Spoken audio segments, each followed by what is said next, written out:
Hi guys, welcome to toss and talk. ಯಾರಾದರೂ ಹೊಸೊಬ್ಬರು video ನೋಡ್ತಾ ಇದ್ದರೆ ಲೈಕ್ ಮಾಡಿ, ಶೇರ್ ಮಾಡಿ, ಸಬ್ಸ್ಕ್ರೈಬ್ ಮಾಡಿ. ಸೊ ವಿಡಿಯೋ ಶುರು ಮಾಡೋದಕ್ಕಿಂತ ಮುಂಚೆ ಇದಕ್ಕಿಂತ ಮುಂಚೆ ಇನ್ನೊಂದು ಇಂಟ್ರೊಡಕ್ಷನ್ ವಿಡಿಯೋ ಮಾಡಿದ್ದೆ ಚಾನಲ್ ಬಗ್ಗೆ.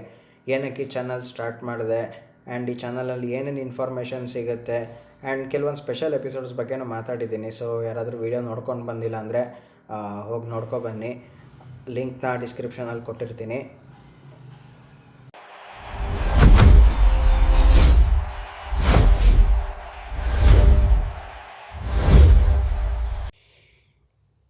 Netherland versus India pre match ಅನಾಲಿಸಿಸ್ಗೆ ಎಲ್ಲರಿಗೂ ಸ್ವಾಗತ.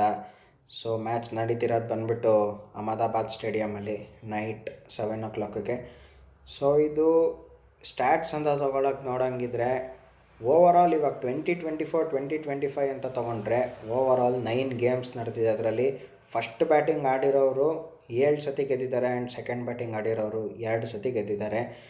ಸೊ ಇನ್ನು ಇದರಲ್ಲಿ ಪೇಸರ್ಸ್ ಆ್ಯಂಡ್ ಸ್ಪಿನ್ನರ್ಸ್ ಎಕಾನಮಿ ಅಂತ ನೋಡೋಂಗಿದ್ರೆ ಪೇಸರ್ಸ್ ಎಕಾನಮಿ ಬಂದುಬಿಟ್ಟು 9.88 ಇದೆ ಆ್ಯಂಡ್ ಸ್ಪಿನ್ನರ್ಸ್ ಎಕಾನಮಿ ಬಂದುಬಿಟ್ಟು 8.87 ಇದೆ. ಸೊ ಇದರಲ್ಲಿ ಬ್ಯಾಟಿಂಗ್ ಸ್ಟ್ರಾಟರ್ಜಿ ಏನಂದರೆ first 6 overs score 50+ and don't lose more than 1 wicket.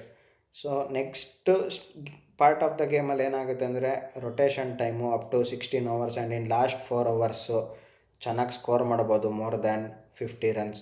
So ಇದರಲ್ಲಿ ವಿನ್ನಿಂಗ್ ಸ್ಕೋರ್ ಬಂದುಬಿಟ್ಟು 206, ಮೋರ್ ದ್ಯಾನ್ 206 ಯಾರು ಹೊಡೆದಿದ್ದಾರೋ ಆಲ್ಮೋಸ್ಟ್ ಎಲ್ಲರೂ ಗೆದ್ದಿದ್ದಾರೆ.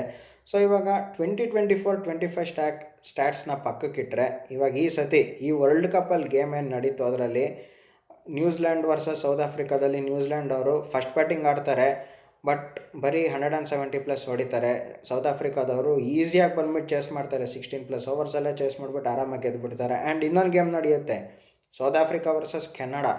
ಅದರಲ್ಲೂ ಅಷ್ಟೇ ಸೌತ್ ಆಫ್ರಿಕಾದವ್ರು ಫಸ್ಟ್ ಬ್ಯಾಟಿಂಗ್ ಆಡಿಬಿಟ್ಟು ಕೆನಡಾದವರು ಅಷ್ಟು ಸ್ಕೋರ್ ಮಾಡೋಕ್ಕಾಗಲ್ಲ, ಯಾಕಂದರೆ ಸೌತ್ ಆಫ್ರಿಕಾದವ್ರು 200+ ಸ್ಕೋರ್ ಮಾಡಿರ್ತಾರೆ. ಸೊ ಇದಿಷ್ಟು ಈ ಸ್ಟೇಡಿಯಂ ಸ್ಟ್ಯಾಟ್ಸು.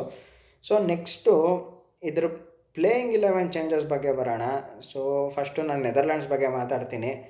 ಕೆಲವೊಬ್ರಿಗೆ ಅದರಲ್ಲಿ ಎಲ್ಲ ಪ್ಲೇಯರ್ಸ್ ಹೆಸರು ಗೊತ್ತಿರಲ್ಲ, ಬಟ್ ಮೇಯ್ನು ನೆದರ್ಲ್ಯಾಂಡ್ಸ್ ಅವರು 2-3 ಪ್ಲೇಯರ್ಸ್ ಮೇಲೆ ಹೋಪ್ಸ್ ಇಟ್ಟಿದ್ರು, Michael Leavitt and hacker man ಅಂತ. ಸೊ ಇವರಿಂದ ರನ್ಸ್ ಬಂದಿಲ್ಲ, ಈ ಮ್ಯಾಚ್ ಏನಾದರೂ ಬರ್ತಾ ಅಂತ ನೋಡಬೇಕು. ನೆಕ್ಸ್ಟ್ ಇವಾಗ ನಮ್ಮ ಇಂಡಿಯನ್ ಪ್ಲೇಯಿಂಗ್ 11 ಚೇಂಜಸ್ ಅಂತ ಬಂದರೆ ಕುಲ್ದೀಪ್ ಯಾದವ್ ಅವರು ಮತ್ತು ಬೆಂಚಲ್ಲಿ ಕೂರಿಸ್ಬಿಟ್ಟು ಹರ್ಷ್ದೀಪ್ ಸಿಂಗ್ನ ವಾಪಸ್ ಕರ್ಕೊಬರೋ ಎಲ್ಲ ಚಾನ್ಸಸ್ಸು ಇದೆ. ಸೊ ನೋಡಬೇಕು ಏನು ಮಾಡ್ತಾರೆ ಅಂತ. ಸೊ ಇವಾಗ ಈ ಗೇಮಲ್ಲಿ ಇಂಡಿಯಾದವರು ಟಾಸ್ ಗೆದ್ದರೆ ಅವ್ರು ನೆದರ್ಲ್ಯಾಂಡವ್ರು ಟಾಸ್ ಗೆದ್ರೂ ಬ್ಯಾಟಿಂಗ್ ಫಸ್ಟ್ ಆಡಲೇಬೇಕಾಗುತ್ತೆ. ಏನಕ್ಕಂದರೆ ಇವಾಗ ಇಂಡಿಯಾದವ್ರು ಟಾಸ್ ಗೆದ್ಮೇಲೆ ಇವಾಗ ನೆದರ್ಲ್ಯಾಂಡ್ಸ್ ಅವ್ರನ್ಗೆ ಬ್ಯಾಟಿಂಗ್ ಫಸ್ಟ್ ಕೊಟ್ಬಿಟ್ಟು ಅವ್ರನ್ನ 180ಗೆ ಇಲ್ಲ 160ಗೆ ರೆಸ್ಟ್ರಿಕ್ಟ್ ಮಾಡಿಬಿಟ್ಟು ಅದನ್ನು ಬಂದುಬಿಟ್ಟು 13+ ಓವರ್ಸಲ್ಲಿ ಇಂಡಿಯಾದವ್ರು ಚೇಸ್ ಮಾಡಿದ್ರೆ ಅದರಲ್ಲಿ ಏನೂ ಸಿಗೋದಿಲ್ಲ. ಲೈಕ್ ಇಂಡಿಯಾದವ್ರು ಫಸ್ಟ್ ಬ್ಯಾಟಿಂಗ್ ಆಡಿದ್ರೆ ಎಲ್ಲರಿಗೂ ಆಡೋಕ್ಕೊಂದು ಚಾನ್ಸ್ ಸಿಗುತ್ತೆ.